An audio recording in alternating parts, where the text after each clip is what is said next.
आज के इस वीडियो व्याख्यान में हम बक्सर के युद्ध के बारे में जानकारी प्राप्त करेंगे। बक्सर का युद्ध 23 अक्टूबर 1764 को हुआ था। बक्सर का युद्ध जो है इसने अंग्रेजी सत्ता को बंगाल में और अधिक मजबूती के साथ स्थापित कर दिया था। प्लासी के युद्ध के पश्चात क्लाइव ने बंगाल की गद्दी पर मिर्ज़ाफ़र को आसीन कराया। मिर्ज़ाफ़र नाम मात्र का शासक था, वास्तविक शक्ति अंग्रेज़ी कंपनी के हाथ में थी। मिर्ज़ाफ़र ने कंपनी के साथ किए गए वायदों को पूरा किया, बहुत अधिक धन दिया।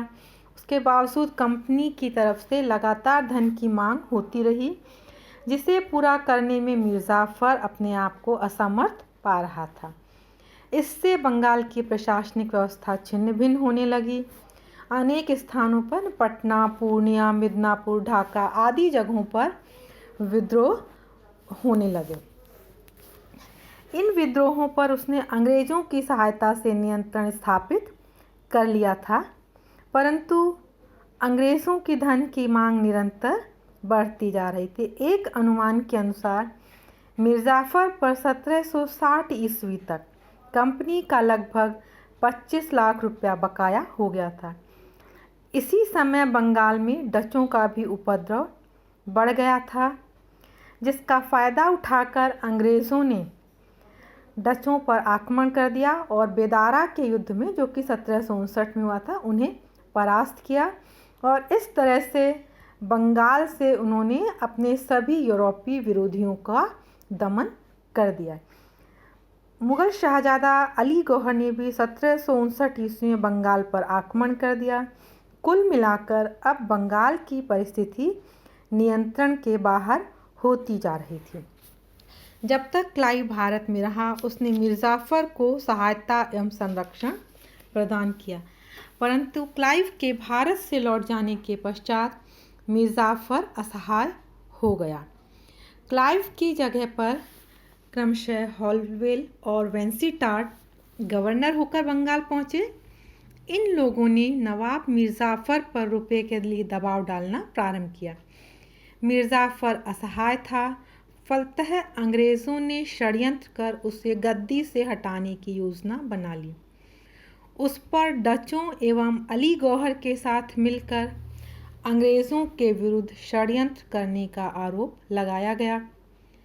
अब अंग्रेज़ों ने उसके दामाद मीर कासिम के साथ एक गुप्त समझौता कर लिया।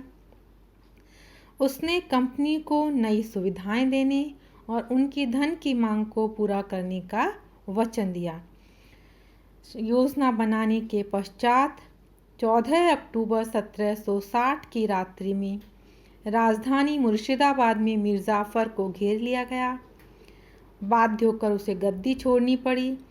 15,000 रुपये उसे मासिक पेंशन दी गई और वह राजधानी मुर्शिदाबाद को छोड़कर कलकत्ता चला गया और मीर कासिम अब नया नवाब बना।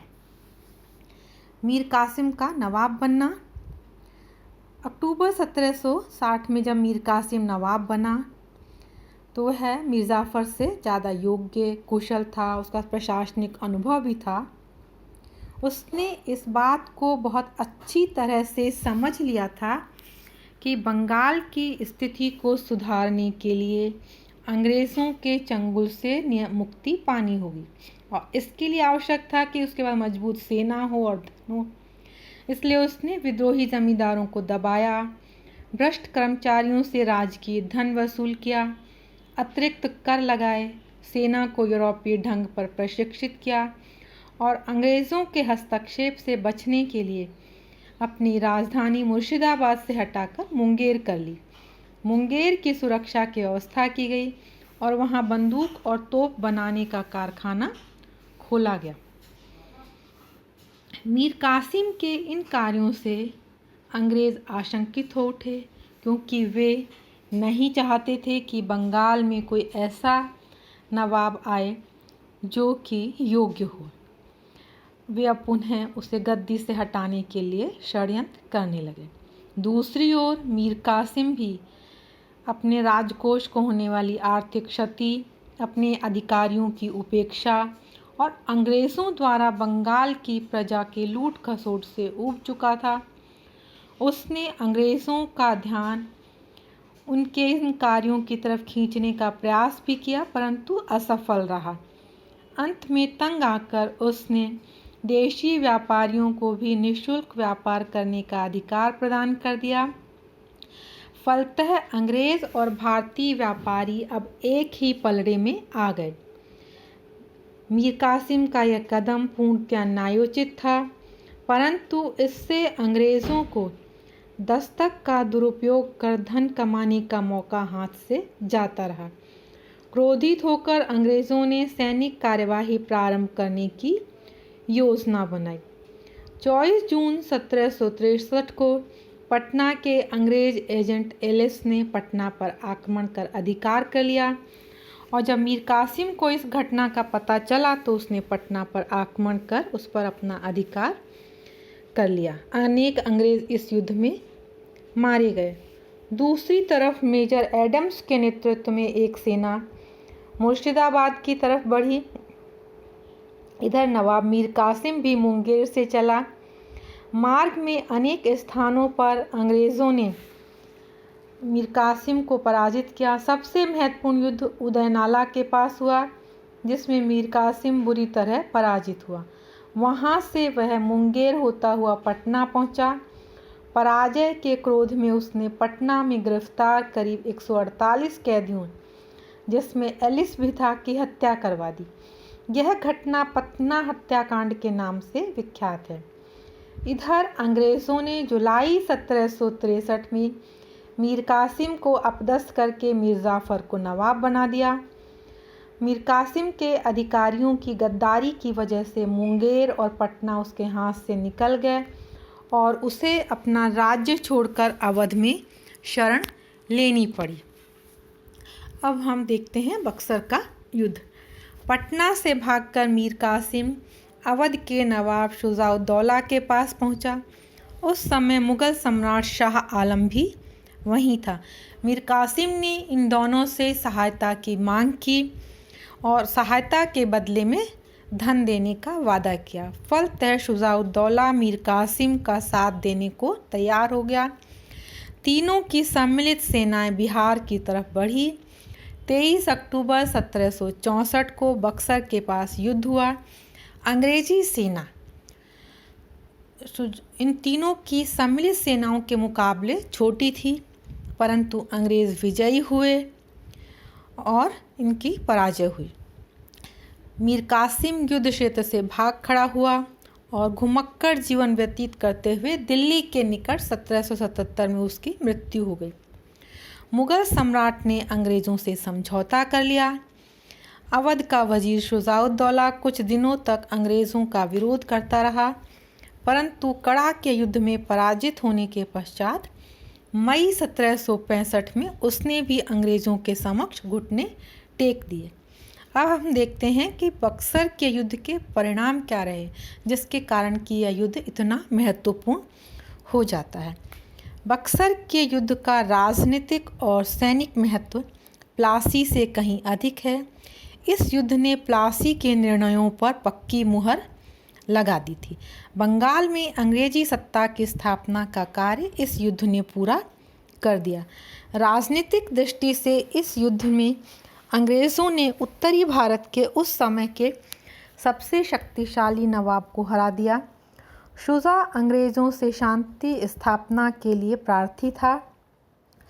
अंग्रेज़ों की सफलता इतनी प्रभावशाली थी कि इस घटना के पश्चात अगले 92 वर्षों तक अवध के किसी नवाब ने अंग्रेज़ों का विरोध करने का साहस नहीं किया।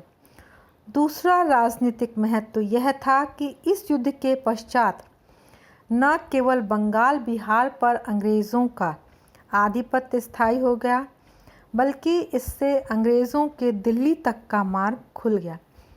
तीसरे मुग़ल सम्राट, जो पहले भी अंग्रेज़ों की सैनिक सहायता चाहता था, अब और भी अधिक सैनिक सहायता का इच्छुक हो गया। वह अब न केवल अंग्रेज़ों के बंगाल बिहार पर स्थापित अधिकार को मानने को तैयार था, बल्कि उनके साथ किसी भी प्रकार का समझौता करने को तैयार था। चौथे, बंगाल के नवाब के अधिकार अब बिल्कुल समाप्त कर दिए गए, क्योंकि मीर कासिम ने अपनी स्वतंत्रता दिखाने का प्रयास किया। इसीलिए अब अंग्रेज़ किसी भी बंगाल के नवाब को स्वतंत्रतापूर्वक सत्ता प्रयोग का अवसर ही नहीं देना चाहते थे।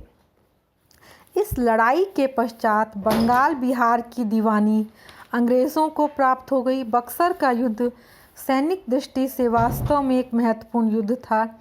इस युद्ध में पहली बार अंग्रेज़ सैनिकों का भारतीय नरेशों की सेना से संघर्ष हुआ।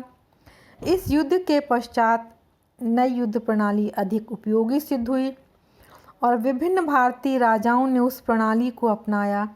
यह युद्ध प्रणाली ही अंग्रेज़ों की सफलता के लिए कुछ सीमा तक उत्तरदायी सिद्ध हुई। आर्थिक दृष्टि से बक्सर के युद्ध के परिणाम भारतीयों के लिए और भी अधिक घातक सिद्ध हुए। अब बंगाल बिहार की लूट वेग से बढ़ी और अंग्रेजी प्रशासन से बंगाल की लगान व्यवस्था, उद्योग धंधों और व्यापार को हानि पहुंची।